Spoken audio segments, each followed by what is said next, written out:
मैं हूं वर्षा। स्वागत है आपका इस चैनल पे। आज हम बात करेंगे राजरत्न ग्लोबल वायर्स के बारे में। हम इसका बिजनेस मॉडल देखेंगे, ये पैसे कैसे कमाते हैं, फाइनेंशियल्स, वैल्यूएशंस और सबसे इम्पोर्टेंट चीज हम कॉम्पिटिटिव एडवांटेज मतलब मोड की बात करेंगे। अब राजरत्न ग्लोबल वायर्स बेसिकली करती क्या है, तो ये बीड वायर बनाती है। अब बीड वायर क्या होता है? बीड वायर बेसिकली जो हमारे ऑटोमोबाइल्स होते हैं, जो गाड़ियाँ होती है, उनके टायर में यूज़ किया जाता है। ओके, सो बीड वायर एक बहुत ही क्रिटिकल कंपोनेंट होता है टायर के लिए। बीड वायर टायर को रिम से होल्ड करता है और अच्छी ग्रिप के लिए भी बीड वायर यूज होती है। अब बीड वायर और क्या होता है कि सपोज मान लो कि जो टायर है वो एयर प्रेशर की वजह से या एक्सटर्नल फोर्सेस की वजह से उसका शेप चेंज ना हो, इसके लिए भी बीड वायर यूज होती है। तो टायर बिना बीड वायर के बन ही नहीं सकता। जो टायर है वो वाइब्रेट ना हो चलते समय, उसके लिए भी बीड वायर मदद करता है। बेसिकली बीड वायर के बिना टायर बन ही नहीं सकता। एटलीस्ट आज की डेट में तो बीड वायर के बिना टायर बन ही नहीं सकता। बेसिकली राजरत्न बीड वायर में है। अब इनका मेजॉरिटी 90% रेवेन्यू बीड वायर से आता है। 10% रेवेन्यू जो है वो हाई कार्बन स्टील वायर से आता है। सो 10 जो हाई कार्बन स्टील वायर है वो कहाँ यूज होती है? आपका मैकेनिकल स्प्रिंग हो गया, हाई परफॉर्मेंस स्प्रिंग हो गया, मैट्रेस स्प्रिंग हो गया, leasing wires, conveyor belts etcetera यहाँ पे यूज होती है। अब बीड वायर बेसिकली दो तरह के बनते हैं। एक थिकर बीड वायर जहाँ मार्जिन थोड़े ज़्यादा होते हैं, और एक fine Beed wire. Rajratna basically second biggest manufacturer है। बेसिकली ये इंडिया से ऑपरेट करते हैं और थाईलैंड से ऑपरेट करते हैं। और थाईलैंड में तो ये इकलौती कंपनी है जिनका बीड वायर का प्लांट है। ओके, तो अगर मैं इंडिया की बात करूँ तो 50% से ज़्यादा इनका मार्केट शेयर है, और अगर मैं थाईलैंड की बात करूँ तो ऑलमोस्ट 20% मार्केट शेयर है। लेकिन अभी कुछ कुछ महीनों में या कुछ टाइम में आप देखोगे कि थाईलैंड का मार्केट शेयर 30% तक पहुंच सकता है। इसके रीजंस हम देखेंगे। ओके, सो थाईलैंड में बेसिकली ये इकलौती कंपनी है जो बीड वायर बनाती है। तो जैसे 20% मार्केट शेयर है इनका थाईलैंड में, तो जो बाकी का मार्केट शेयर है, बेसिकली बाकी जो टायर कंपनीज है वहाँ पे वो इम्पोर्ट करती हैं ये बीड वायर। ओके, अब थाईलैंड ही क्यों? थाईलैंड में ना बहुत सारी टायर मैन्युफैक्चरिंग कंपनियां हैं। ओके, क्यों? क्योंकि थाईलैंड में रबर बहुत सस्ता मिलता है, बहुत ज़्यादा प्रोडक्शन होता है। ऑलमोस्ट 37% प्रोडक्शन रबर का थाईलैंड में होता है। जो बहुत सारी जो टायर कंपनियां हैं, टायर कंपनियों का मेन रॉ मटेरियल रबर होता है। बहुत सारी टायर कंपनियां हैं जिनके प्लांट्स हैं वो थाईलैंड में है। ऐसे केस में थाईलैंड में बीड वायर की मैन्युफैक्चरिंग प्लांट लगाना मेक सेंस। ये जो बीड वायर है ना वो बेसिकली हर टायर में यूज होते हैं, हर प्रकार के व्हीकल के टायर्स में यूज होते हैं। तो आप साइकिल के टायर में देख लो बीड वायर यूज होंगे। एयरक्राफ्ट जो है, जो एरोप्लेन होते हैं, उनके टायर्स में भी यूज होते हैं। फिर उसके बाद ट्रक्स हो गए, बसेस हो गए, कार्स हो गए, मोटरसाइकिल्स हो गए। बेसिकली हर एक व्हीकल के टायर में ये बीड वायर यूज किया जाता है। ये जो बीड वायर है बेसिकली कस्टमर के हिसाब से बनाई जाती है। और जो टायर बनता है, टायर की पूरी कॉस्ट में बीड वायर सिर्फ 3% कॉन्ट्रीब्यूट करता है। ऐसे केस में प्राइस इतना मैटर नहीं करता मैन्युफैक्चरर्स के लिए, टायर मैन्युफैक्चरर्स के लिए, लेकिन क्वालिटी बहुत मैटर करती है। और राजरत्न के केस में ना जो 85% ऑफ बिजनेस है वो उन कस्टमर्स से आता है जिनके साथ उन्होंने 5 साल से ज़्यादा तक की रिलेशनशिप मेंटेन की है। आपको समझ में आ रहा होगा कि कस्टमर स्टिकीनेस बहुत ज़्यादा है यहाँ पे। तो आप कस्टमर्स इन इंडिया अगर देखोगे तो अपोलो है, बालकृष्णा टायर्स है जो ऑफ हाईवे सेगमेंट में है, एमआरएफ है, ब्रिजस्टोन है, बिरला टायर्स है। जो मिशलिन है, इन्होंने राजरत्न को चूज किया अप्रूवल्स के लिए। और जो ब्रिजस्टोन है, basically Rajratan is the only one in India who are approve to supply to Bridgestone. Thailand से एक्सपोर्ट होता है बेसिकली। तो अगर मैं एक्सपोर्ट मार्केट देखूँ इनका, तो इटली है, चेक रिपब्लिक है, मलेशिया है, इंडोनेशिया है, फिलीपींस है, वियतनाम है। अभी यूएस में भी ये लोग सप्लाई करते हैं। पिछले 6 महीनों से ये यूएस में भी सप्लाई कर रहे हैं। श्रीलंका में भी इनका काफ़ी अच्छा मार्केट शेयर है। और जो बीड वायर है ना, basically this is differentiated on size. तो बहुत सारी कंपनियां हैं जो 0.96 mm यूज़ करती हैं, और देर आर कंपनीज जो 0.95 mm यूज़ करती है। सो अगर मैं साइज़ की बात करूँ तो बेसिकली राज रतन 0.89 mm से लेके 2 mm तक की बीड वायर्स बनाते हैं। अब हम बात करते हैं मेरे सबसे इंपॉर्टेंट पैरामीटर्स की, जो है मोड्स, कॉम्पिटिटिव एडवांटेज। कंपनी में ऐसी क्या यूनिक चीज़ है जो इनके कॉम्पिटिटर्स इनसे दूर रहते हैं, और हम आगे कॉम्पिटिटर्स की भी बात करेंगे। और राज रतन ना बेसिकली बहुत ही नीश सेगमेंट में है, यहाँ इतना कंपटीशन है ही नहीं, ठीक है। सबसे पहला मोड जो राज रतन के पास है वो है हाई एंट्री बैरियर्स। तो जो ये बीड वायर बेसिकली इंडस्ट्री में ही बहुत हाई एंट्री बैरियर्स है। जैसे मैंने कहा कि बीड वायर ना बहुत ही क्रिटिकल कंपोनेंट है, तो यहाँ पर क्वालिटी बहुत मैटर करती है।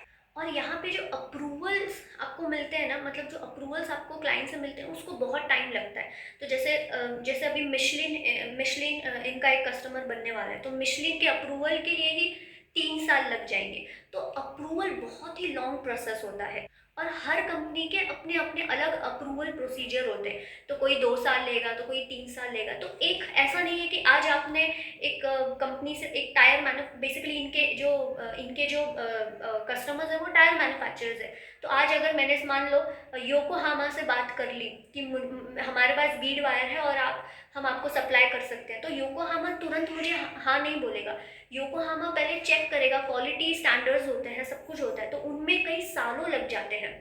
आप देख रहे हो कि बहुत ही लॉन्ग प्रोसेस है ये, 2-3 साल। तो अगर कोई नया कॉम्पिटिटर आएगा उसके लिए क्लाइंट एक्विजिशन में बहुत साल लग जाएंगे। तो जहाँ पे अगर राज रतन की मैं बात करूँ, ऑलमोस्ट एमआरएफ, अपोलो, ब्रिजस्टोन, ऐसे बड़े बड़े बालकृष्ण इंडस्ट्रीज, ऐसे बड़े बड़े टायर कंपनियाँ ऑलरेडी इनके कस्टमर्स हैं। तो इन्होंने कितने सालों से ये कस्टमर्स धीरे धीरे करके एक्वायर किए हैं। तो जो नया कॉम्पिटिटर आएगा उसके लिए नए कस्टमर्स को एक्वायर करना मतलब एक बहुत लंबा प्रोसीजर हो जाएगा।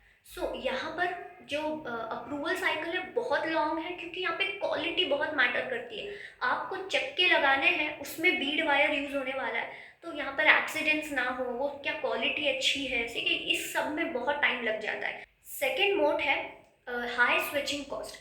अब एक बार आपने कस्टमर को एक्वायर कर लिया, तो वो आपको छोड़ के नहीं जाएगा, क्योंकि आपको आपको क्योंकि उसके लिए अप्रूवल्स के लिए उसने आपको 2-3 साल दे दिए, ठीक है। 2-3 साल के बाद अप्रूवल्स मिले और वो कस्टमर आपके पास आ गया।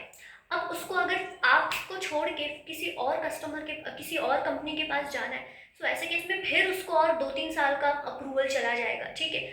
और उसमें क्या होगा, चलो वो तो एक बार वो कर भी लेगा, लेकिन आपके पास आपके लिए उसके मन में एक ट्रस्ट बैठ गया है, ठीक है, क्योंकि अप्रूवल्स में बहुत टाइम लग गया, पूरा सब कुछ सेफ्टी सब उसने चेक किया, क्वालिटी चेक किया, सब कुछ चेक किया, और अब आपके ऊपर उसको ट्रस्ट आ गया। उसको लगा कि ये बीड वायर सेफ है उसके टायर के लिए, तो उसके बाद वो ट्रस्ट आपके ऊपर बैठ गया है, अब वो आपको छोड़ के नहीं जाएगा। अगर आपको वो छोड़ के किसी और कंपनी के पास चले जाता है, तो यहाँ पे स्विचिंग कॉस्ट हाई हो जाते हैं, उसको महंगा पड़ जाएगा, उसको झंझट फिर से सब करनी पड़ेगी, राइट। तो वो आपको तो नहीं ही छोड़ेगा। अब हम बात करते हैं ग्रोथ ड्राइवर्स की। तो क्या आगे इस कंपनी के लिए ग्रोथ ड्राइवर्स है? तो सबसे पहली चीज़ कि आज लोग ना चाइना का अल्टरनेटिव देख रहे हैं। ओके, अगर आप देखोगे कि राज रतन को साउथ ईस्ट एशियन मार्केट से, यूएस मार्केट से बहुत सारी डिमांड आ रही है कि आप हमको बीड वायर सप्लाई करो। तो चाइना का एक अल्टरनेटिव सोर्स ढूंढ रहे हैं। और जैसे मैंने आपसे कहा था कि थाईलैंड में इनका 20% मार्केट शेयर है। ओके, 20% से 30% बहुत जल्दी होने वाला है। क्यों? देखो, थाईलैंड में जैसे हमने कहा था कि जो 20% तो मार्केट शेयर जो राज रतन प्रोवाइड करता है, और बाकी का जो है थाईलैंड में जो टायर कंपनियां हैं वो इंपोर्ट करती हैं, तो चाइना से इंपोर्ट करती हैं बहुत सारा। ऐसे केस में क्या हो गया है ना कि कोविड के वजह से लॉजिस्टिक्स की बहुत प्रॉब्लम आ गई है। ओके, वहाँ के जो लोग हैं वो इंपोर्ट नहीं कर पा रहे। ऐसे केस में they are seeing the local companies, वो देख रहे हैं कि कौन सी लोकल कंपनीज हमें बीड वायर प्रोवाइड कर सकती है, क्योंकि लॉजिस्टिक्स में दिक्कत आ गई है। ऐसे केस में थाईलैंड में सिर्फ राज रतन ही है जो ये बीड वायर बनाता है। राज रतन के लिए यहाँ पर बहुत बहुत स्कोप है, और पिछले कुछ क्वार्टर्स में ना राज रतन बहुत ग्रोथ देख रहा है, बहुत डिमांड देख रहा है थाईलैंड में लोकल कंपनियों से। इसके वजह से कुछ ही टाइम में आप देखोगे 20% से 30% मार्केट शेयर राज रतन आसानी से ले सकता है, क्योंकि ऑलरेडी राज रतन को बहुत सारी डिमांड आ रही है। और इस साल आप देखोगे कि टू व्हीलर टायर्स का प्रोडक्शन कम हुआ है, लेकिन जो कमर्शियल जो व्हीकल्स हैं, ट्रक्स हो गया, बसेस हो गया, उनका प्रोडक्शन एकदम फुल कैपेसिटी पे है। और सेकेंड चीज़ क्या हो गई है ना कि ग्लोबली जो बीड वायर है उसकी शॉर्टेज हो गई है। क्यों? क्योंकि चाइना जो है वो बेसिकली जितना भी बीड वायर बना रहा है वो डोमेस्टिकली उसको कंज्यूम कर दे रहा है, तो वहाँ से एक्सपोर्ट्स नहीं हो रहे हैं। और जैसे मैंने कहा कि लोग, बाकी सारे जो देश हैं वो चाइना प्लस वन पॉलिसी देख रहे हैं, राइट। सो ऐसे केस में यूएस से काफ़ी अच्छी डिमांड आ रही है, बाकी की कंट्रीज से काफ़ी अच्छी डिमांड आ रही है, तो यहाँ पे राज रतन को बहुत बहुत यहाँ पे फ़ायदा हो रहा है। थर्ड ये है कि जो इंडियन ऑटोमोबाइल का मार्केट है वो बेसिकली 2026 तक $300 बिलियन का एक्सपेक्टेड है। सो ऐसे केस में वहाँ पे ग्रोथ आने की वजह से टायर कंपनियों में ग्रोथ आएगी, टायर कंपनियों में ग्रोथ आने की वजह से बीड वायर में बहुत अच्छी ग्रोथ आएगी। ऐसा एक्सपेक्टेड है कि by 2026 India third largest market बन जाएगा पैसेंजर व्हीकल्स का। ईवी सेगमेंट में जो ग्रोथ आ रही है, पीएलआई स्कीम जो है, उन इन सब के वजह से ऑटोमोबाइल में ग्रोथ आएगी, उन सब की वजह से टायर मैन्युफैक्चरिंग में ग्रोथ आएगी, उन सब की वजह से बीड वायर में ग्रोथ आएगी। और सबसे इम्पॉर्टेंट चीज़ ये कि जो टायर मैन्युफैक्चरिंग कंपनियां हैं उनको बहुत ग्रोथ एक्सपेक्टेड है एक्सपोर्ट से, यूएस हो गया, यूरोप हो गया, ठीक है, कि वहाँ पर ये लोग इन्वेस्टमेंट्स भी, अगर आज के डेट में आप देखोगे तो जो टायर मैन्युफैक्चरिंग कंपनियां हैं वो अपनी इन्वेस्टमेंट्स बहुत बढ़ा रहे हैं, काफ़ी सारे प्लान्स खोल रहे हैं, बहुत इन्वेस्टमेंट कर रहे हैं। सो ऐसे केस में टायर मैन्युफैक्चरिंग कंपनीज को ग्रोथ आएगी तो बीड वायर को अपने आप ग्रोथ आएगी। आर्टमा ने प्रोजेक्शन किया है कि टायर मैन्युफैक्चरिंग कंपनी की ग्रोथ अगर आप देखोगे 7 to 8% CAGR से एक्सपेक्टेड है। ओके, सो यहाँ पर क्या हो रहा है ना, क्योंकि यहाँ पर 7 to 8% ग्रोथ एक्सपेक्टेड है, सो टायर मैन्युफैक्चरिंग कंपनियों की इन्वेस्टमेंट्स बहुत बढ़ रही है, बहुत सारी इन्वेस्टमेंट्स ये लोग कर रहे हैं। सो बहुत सारे प्लान्स ये लोग लगा रहे हैं। तो जैसे मिशलिन का हाल ही में चेन्नई में एक प्लांट आ रहा है, ठीक है, भले ही छोटा प्लांट है, लेकिन यहाँ पर टायर कंपनियों से बहुत सारी इन्वेस्टमेंट्स एक्सपेक्टेड है, बहुत सारी इन्वेस्टमेंट्स ये लोग ऑलरेडी कर रहे हैं। क्योंकि टायर कंपनियां ही बहुत सारी इन्वेस्टमेंट्स कर रहे हैं, तो जो राज रतन के कस्टमर्स हैं टायर कंपनियां, वो राज रतन को खुद बोल रहे हैं कि आगे जाके बहुत डिमांड आने वाली है, हम लोग बहुत सारी इन्वेस्टमेंट्स कर रहे हैं, हमें बहुत सारी बीड वायर लगने वाली है। अच्छा, अब ये अचानक से इतनी सारी इन्वेस्टमेंट्स टायर कंपनियां क्यों कर रही हैं? तो इसका एक रीज़न ये है कि गवर्नमेंट ऑफ इंडिया ने एक तरह से टायर इंपोर्ट पे बैन ला दिया है। बहुत सारे tariff and non tariff barriers ला दिए हैं इंपोर्टिंग ऑफ टायर पे। ऐसे केस में अब ये टायर्स इंडिया में बनेंगे। और सेकेंड रीज़न जैसे ये है कि लोग चाइना का अल्टरनेटिव ढूंढ रहे हैं, जो कंट्रीज़ हैं, सिर्फ इंडिया ही नहीं, बहुत सारे देश ऐसे हैं जो चाइना का अल्टरनेटिव ढूंढ रहे हैं, राइट। उनको चाइना से इंपोर्ट नहीं करना है। ऐसे केस में इंडिया एक बहुत ही अच्छे स्वीट स्पॉट पे है, तो यहाँ से बहुत सारा टायर्स जो है जो एक्सपोर्ट होगा, राइट। ऐसे केस में ये दो रीजंस की वजह से टायर कंपनियां बहुत इन्वेस्टमेंट्स कर रही हैं। और राज रतन ने यूएस में एंटर कर लिया, तो पिछले 6-7 महीनों से ये यूएस में भी सप्लाईज दे रहे हैं। यूएस में कुछ, जैसे कूपर एक कंपनी है जो यूएस में ही ऑपरेट करती है, तो वहाँ पे राज रतन प्रोवाइड करती है। फिर जो योकोहामा बहुत बड़ी टायर कंपनी है जो यूएस में भी उनका मैन्युफैक्चरिंग बेस है, तो वहाँ पे भी जो राज रतन है उनको बीड वायर प्रोवाइड करती है। सुमितो जो है जो यूएस में है, अगेन उसको भी राज रतन प्रोवाइड करती है। अब हम बात करते हैं केपेक्स की। देखो, जो मैन्युफैक्चरिंग कंपनियां होती है ना, वहाँ पे केपेक्स देखना बहुत ज़रूरी हो जाता है। अगर कंपनियां बहुत केपेक्स कर रही हैं ऑलरेडी, उनका अगर 100% यूटिलाइजेशन लेवल्स पे है और वो केपेक्स और कर रही हैं, तो समझ जाइए कि कंपनी एक्सपेक्ट कर रही है कि बहुत ज़्यादा डिमांड है। ओके, और जैसे मैंने आपसे कहा कि जो इनकी जो क्लाइंट्स हैं, जो टायर मेकिंग कंपनियां हैं, वो ही इनको बोल रहे हैं कि आगे जाके बहुत डिमांड एक्सपेक्टेड है, तो हमको बहुत सारा जो वायर है, बीड वायर है, वो लगने वाला है। ऐसे केस में अगर मैं इनका केपेक्स देखूं तो ये लोग बहुत केपेक्स कर रहे हैं। तो इनका जो, जैसे मैंने कहा कि इनका पीताम्बुर में, इंदौर में एक प्लांट है और थाईलैंड में एक प्लांट है। ओके, जो इंदौर वाला प्लांट था, कोरोना में कोई भी एक्सपेंशन नहीं कर रहा था, राइट, तो कोई भी केपेक्स नहीं कर रहा था, इन्होंने केपेक्स किया। ओके, इन्होंने केपेक्स करके अपनी कैपेसिटीज़ बढ़ाई, जिनका फ़ायदा इनको बहुत अच्छे से हुआ। जो कंपनियां थी जो इनसे माल मांग रही थी, ये लोग आसानी से उनको दे पा रहे थे। ओके, जो पीताम्बुर वाली प्लांट है, जो इंदौर वाला प्लांट है, उसको इन्होंने उनका ये फैसिलिटी थी उसको एक्सपैंड किया, और अब ये लोग कुछ न्यू फैसिलिटीज़ लगा रहे हैं। तो साउथ इंडिया, चेन्नई में ये लोग एक प्लांट लगा रहे हैं सो ये एक पोर्ट बेस्ड प्लांट होगा। तो यहाँ से जैसे हाल ही में एक्सपोर्ट जो सब कुछ होता है वो थाईलैंड से होता है, लेकिन यहाँ पे जो ये पोर्ट बेस्ड प्लांट लगा रहे हैं यहाँ से फिर एक्सपोर्ट भी होगा, राइट। सो इसको थोड़ा टाइम लगेगा, दो से 3 साल लगेंगे, as it takes times to gear up the production capacity. और अगर इनकी कैपेसिटी की मैं बात करूँ, जो नया प्लांट लगेगा चेन्नई में, तो वो 60,000 टन होगा। और चेन्नई जो है, Chennai basically major automotive hub है और वहाँ पर लीडिंग टायर मेकर्स है। तो जैसे एमआरएफ का वहाँ प्लांट है, अपोलो का वहाँ प्लांट है, तो चेन्नई में प्लांट लगाना मेड सेंस, राइट। अब सबसे इम्पोर्टेंट चीज़ ये भी है कि पिछले 1 साल में अगर आप देखोगे कि जो ऑटोमोबाइल इंडस्ट्री है वहाँ पे वॉल्यूम बहुत कम हो गए, लेकिन फिर भी राजरतन जो कंपनी है, इनके वॉल्यूम बढ़े, इनके प्रॉफिट्स भी बढ़े। क्यों?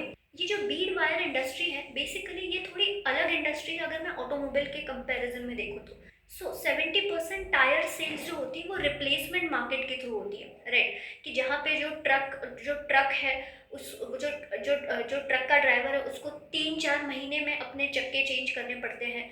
फिर जो अगर मैं कार की बात करूँ तो एक साल में उसको अपने चक्के चेंज करने पड़ेंगे, राइट। सो यहाँ पे रिप्लेसमेंट मार्केट से ना बहुत अच्छी डिमांड आती है। जैसे कोरोना के टाइम पे ट्रांसपोर्ट ऑफ पीपल इतना नहीं हुआ, लेकिन जो transport of goods, transport of services काफ़ी बढ़ा, तो उसके वजह से रिप्लेसमेंट मार्केट में बहुत अच्छी ग्रोथ थी। सो रिप्लेसमेंट मार्केट में ग्रोथ होने की वजह से इनको अच्छी ग्रोथ हुई। और कुछ क्वार्टर्स पहले आप देखोगे ना, तो जो कमर्शियल व्हीकल था वहाँ पर सेल्स इतनी थी नहीं, ठीक है, सेल्स वहाँ पे थी नहीं, वॉल्यूम कुछ था नहीं, लेकिन फिर भी राजरतन को क्यों अच्छा वॉल्यूम, राजरतन के पास क्यों अच्छा वॉल्यूम था, क्यों अच्छा प्रॉफिट था? क्योंकि जो सीवी टायर्स थे, जो कमर्शियल व्हीकल के टायर्स थे, उसकी डिमांड रिप्लेसमेंट मार्केट में बहुत अच्छी बढ़ी। सो उसके वजह से राजरतन को काफ़ी अच्छा फायदा हुआ। अब अगर मैं इनके एबिटा पर टन की बात करूँ ना, तो वो अराउंड 13,000 पर टन है, राइट। और जो स्टील प्राइसेस है वो काफ़ी वॉलेटाइल रहे हैं और आगे भी एक्सपेक्टेड है कि वो थोड़े बहुत वॉलेटाइल रहेंगे। नाउ इन्होंने बहुत अच्छे से जो स्टील प्राइस जो बढ़े हैं, जो इनका रॉ मटेरियल है स्टील, बेसिकली इनका रॉ मटेरियल बीड वायर बनाने के लिए, तो ये लोग काफ़ी अच्छे से पास ऑन कर पाए इंक्रीजिंग स्टील प्राइस। और अगर आप इनके मार्जिन्स देखोगे ना, तो इनके मार्जिन्स क्यों बढ़े? तो इन्होंने अपनी जो कैपेसिटी है, एग्जिस्टिंग कैपेसिटी, वो बढ़ा दी। तो बेसिकली 36,000 से 72,000 टन की इन्होंने कैपेसिटी बढ़ा दी, जिसके वजह से इनको काफ़ी अच्छा लीवरेज मिला। और due to high capacity and lower cost of production, इनके मार्जिन्स काफ़ी बढ़े। अगर आप इनका Q4 देखोगे ना, तो वो बहुत ही एक्स्ट्राऑर्डिनरी था। तो क्यों? क्योंकि जो ग्लोबली अगर आप देखोगे कि मटेरियल की शॉर्टेज थी, और जिसकी वजह से इनको काफ़ी एडवांटेज मिला और उन लोग ने बेटर प्राइस ये लोग कोट कर पाए। और जो रॉ मटेरियल प्राइस है वो अगर आप लास्ट 2 क्वार्टर्स में देखोगे, जो स्टील प्राइस है बेसिकली वो काफ़ी बढ़े। और जनरली ये लोग बहुत टफ सिचुएशन में होते हैं to pass on the prices, लेकिन क्योंकि बीड वायर की बहुत शॉर्टेज थी, क्यों शॉर्टेज थी? लॉजिस्टिक्स के वजह से। तो आपने बहुत सारी मैन्युफैक्चरिंग कंपनीज को सुना होगा कि वो लोग बोलते हैं कि लॉजिस्टिक्स की बहुत दिक्कत आई, कोविड के वजह से हम लोग माल सप्लाई नहीं कर पाए, राइट। तो अगर इंडिया की मैं बात करूँ तो आज भी शॉर्टेज है मटेरियल की, which gives Rajratan still advantage to command good price. और इनका ये कहना है कि अभी जो ये थिकर बीड वायर है बेसिकली इसका प्रोडक्शन ये लोग बढ़ाने वाले हैं, राइट। सो ये जो थिकर बीड वायर है बेसिकली ट्रक्स में, बस में यूज़ होती है, जहाँ मार्जिन्स थोड़े ज़्यादा होते हैं। अब अगर हम थोड़े रिस्क की बात करें, तो पहला अगर आप देखोगे कि जो इनका रॉ मटेरियल है, जो स्टील है, वो बहुत वॉलेटाइल रहा है, राइट। सो अगर आप इनके ऑपरेटिंग मार्जिन देखोगे तो वो आपको वॉलेटाइल क्यों दिख रहे हैं? क्योंकि स्टील हमेशा वॉलेटाइल रहा है। सो स्टील प्राइस जो इनका बेसिकली इनका जो रॉ मटेरियल है वो ऊपर नीचे होने की वजह से इनके मार्जिन पे अफेक्ट होता है। अब ये लोग बोलते हैं कि ये लोग पास ऑन कर देते हैं, जो इंक्रीजिंग स्टील प्राइसेस है ये लोग अपने कस्टमर्स को पास ऑन करते हैं, और अगर जब स्टील प्राइस डिक्रीज होते हैं तो भी ये लोग वो बेनिफिट पास ऑन करते हैं, राइट। सो ऐसे केस में इनका थोड़ा, लेकिन पास ऑन करने में तुरंत ये पास ऑन नहीं कर पाते, 1 क्वार्टर लग जाता था। तो जनरली इनको 1 क्वार्टर लग जाता था पास ऑन करने में। लेकिन अभी ये जो कोविड की सिचुएशन हुई, इन सब की वजह से ये लोग बहुत आसानी से टाइम पे ये लोग जो रॉ मटेरियल इंक्रीज है, जो स्टील प्राइस का जो रॉ मटेरियल इंक्रीज है उसको बहुत आसानी से ये लोग पास ऑन कर पाए। तो आगे जाके एक्सपेक्टेड है, जैसे ये लोग ऐसी उम्मीद करते हैं कि आगे जाके जो इंक्रीज इन प्राइस होगा, स्टील प्राइस जो बढ़ेगा, ये लोग पास ऑन कर पाएंगे विद इन 1 मंथ टाइम। लेकिन स्टील प्राइस की वॉलेटिलिटी इनको अफेक्ट कम ज़्यादा में करती ही है। तो इसका इफेक्ट आपको सेल्स में भी दिखता होगा। तो कुछ साल आप देखोगे कि सेल्स फ्लैट थी, कुछ साल 1-2 साल सेल्स कम थी। क्यों कम थी? वॉल्यूम्स तो तब भी बढ़ रहे थे, लेकिन जो एब्सोल्यूट अमाउंट है सेल्स का वो कम था। द रीज़न इज कि क्योंकि स्टील प्राइस कम हो जाते हैं, तो जब स्टील प्राइस कम हो जाते हैं तो उसका बेनिफिट ये लोग आगे पास ऑन कर देते हैं, राइट। सो ऐसे केस में जो आप सेल्स देख रहे हो, कुछ साल फ्लैट है और कुछ साल कम है। तो अब हम फाइनेंशियल्स की बात करते हैं। अगर मैं सेल्स देखूं तो 2010 में 184 करोड़ था, 2021 में वो आज 547 करोड़ है। अगर ग्रोथ देखें 5 ईयर्स की तो 14% है, 3 ईयर्स की 17% है, TTM 14% है। अगर मैं प्रॉफिट्स की बात करूं तो 2010 में ऑलमोस्ट 6 करोड़ थे, आज 2021 में 53 करोड़ है। 5 years growth is 26%, 3 years growth is 50% and इस बार की ग्रोथ अगर आप देखोगे तो 61% है। आपको ROE भी दिख रहा होगा, अराउंड 27% है। ROE इनका ऑलमोस्ट अच्छा रहा है। अगेन ऑपरेटिंग प्रॉफिट मार्जिन्स अगर आप देखोगे तो काफ़ी अच्छे हैं। हमने इसकी बात की थी कि ऑपरेटिंग जो प्रॉफिट मार्जिन्स है, जो मार्जिन्स है क्यों बड़े हैं, हमने इसकी बात कर ली। फिर अगर आप इनका टैक्स देखोगे ना तो इनको टैक्स बेनिफिट थाईलैंड यूनिट में है। सो अप टू 22,000 टन्स पर एनम अगर ये थाईलैंड में प्रोड्यूस करते हैं तो ऐसे केस में राज रतन ऑलमोस्ट 25% के आसपास टैक्स पे करता है। लेकिन इसके ऊपर की कैपेसिटी में the company is exempted from taxes for 8 years till 2025। तो अगर मैं वेटेड अगर एवरेज टैक्स देखूँ थाईलैंड यूनिट के लिए तो वो अराउंड 16 to 17% आता है। और मैनेजमेंट का कहना है कि कंजर्वेटिवली ये लोग 20 to 25% सेल्स ग्रोथ आगे एक्सपेक्ट कर सकते हैं, CAGR ग्रोथ। अब अगर मैं डेट टू इक्विटी रेशियो की बात करूँ तो ठीक ठाक है, ओके। अब जो इनका नया केपेक्स प्लांट आ रहा है चेन्नई में और थाईलैंड में, ये लोग जो एनहांस कर रहे हैं, एक्सपैंड कर रहे हैं, सो ऐसे केस में इनका थोड़ा डेट आपको बढ़ता हुआ दिख सकता है, क्योंकि ये लोग मेजॉरिटी तो इंटरनल एक्चुअल से फंड करेंगे, लेकिन अगर थोड़ा बहुत डेट लेने की ज़रूरत पड़ी तो ये लोग लेने वाले हैं, ओके। अब इनकी अगर आप हिस्ट्री देखोगे ना तो ये लोग जब तक 80% ऑफ डेट पेमेंट पे नहीं कर लेते तब तक ये लोग न्यू कैपेक्स करते नहीं है। तो डेट टू इक्विटी आपको कभी भी एकदम हाई इसमें नहीं दिखेगा, ओके। अब आपको CFO वर्सेस पैट पे दिख रहा होगा। तो ओवरऑल हिस्ट्री में आप देखोगे, हिस्ट्री अगर आप देखोगे तो CFO वर्सेस पैट अच्छा रहा है, लेकिन इस साल का पैट ज़्यादा है और CFO कम है। इसका रीज़न ये है कि ये लोग कुछ नए जोग्राफीज में एंटर किए हैं, US में जैसे एंटर किए और कुछ नए क्लाइंट्स आए हैं, जिसकी वजह से इनका जो क्रेडिट पीरियड है वो थोड़ा ज़्यादा हो गया है। सो इस वजह से आपको CFO कम दिख रहा है और पैट थोड़ा ज़्यादा दिख रहा है। अब अगर मैं ओवरऑल मैनेजमेंट की बात करूँ तो मैनेजमेंट अच्छा है, इन्होंने काफ़ी अच्छे से बिजनेस को ग्रो किया है। अब अगर मैं मैनेजमेंट रेम्यूनरेशन की बात करूँ ना तो अगर आप देखोगे लास्ट 5 years में ना इनकी सैलरीज इतनी नहीं बढ़ी है, okay, which is a very good thing. Second चीज़ ये कि ये लोग ने एक्चुअली अपनी सैलरी को कट देयर सैलरीज, तो which is again a very good thing, ठीक है। सो ओवरऑल मुझे मैनेजमेंट अच्छा लगता है, मैनेजमेंट रेम्यूनरेशन में भी कोई दिक्कत नहीं है। तो अगर मैं कॉम्पिटिटर्स की बात करूं तो इंडिया में टाटा स्टील और आरती स्टील इनके कॉम्पिटिटर है, लेकिन टाटा स्टील और आरती स्टील जो है ये लोग बीड वायर में इतने फोकस नहीं जितना राज रतन है, ठीक है। सो इनके कुछ गल्वनाइज्ड स्टील वायर्स और बाकी के स्टील वायर्स में ये लोग ज़्यादा फोकस्ड हैं। तो जो बीड वायर है, फिर आरती स्टील हो जाए या टाटा स्टील हो जाए, ये लोग इतने फोकस नहीं है, ओके। अब अगर मैं ग्लोबली अगर मैं बात करूं तो एक किस वायर कंपनी है जो 300,000 टन्स पर ईयर का उनका प्रोडक्शन है।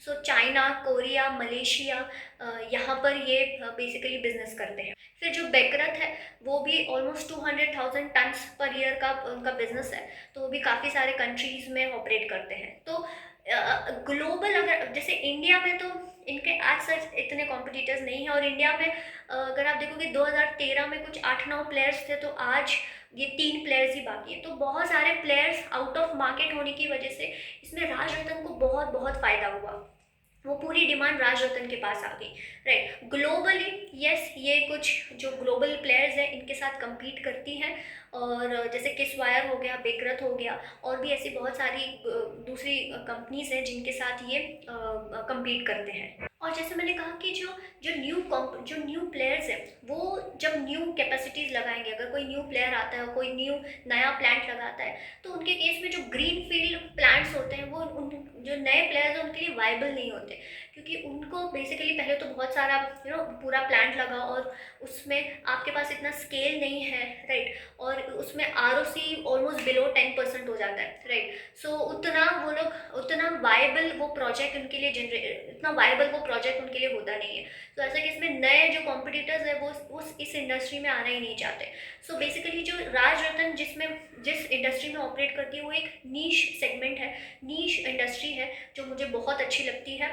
फिर अगर मैं वैल्यूएशन की बात करूं तो वैल्यूएशन मुझे ठीक ठाक लगता है। आप एंटर हो सकते हैं और फिर उसके बाद धीरे धीरे करके जब भी आपको मौका मिले आप और उसको एक्यूमुलेट कर सकते हैं, क्योंकि आगे के अगर आप कुछ साल देखोगे तो ग्रोथ काफ़ी अच्छी है। कैसे समझ में आ रहा है? क्योंकि टायर कंपनियों में ग्रोथ है। टायर कंपनियों में ग्रोथ क्यों है? क्योंकि इन्वेस्टमेंट्स बहुत हो रही है टायर मैन्युफैक्चरर से। सो टायर कंपनियों में ग्रोथ होने की वजह से राज रतन को ऑफकोर्स ग्रोथ आएगी। सो वैल्यूएशन मुझे इस प्राइस पे मुझे ठीक लगता है, ठीक ठाक लगता है। आप एंटर हो सकते हैं एंड देन अगेन जैसे मैंने कहा कि एक्यूमुलेट आप धीरे धीरे डिप्स पे कर सकते हैं। सो आज के लिए इतना ही। उम्मीद करती हूँ आपको ये वीडियो अच्छा लगा होगा। अगर हाँ तो प्लीज़ इस चैनल को सब्सक्राइब कीजिएगा, वीडियो को लाइक और शेयर ज़रूर कीजिएगा। हम मिलेंगे नेक्स्ट वीडियो में, तब तक के लिए अपना ख्याल रखिए। जय हिंद एंड नमस्ते।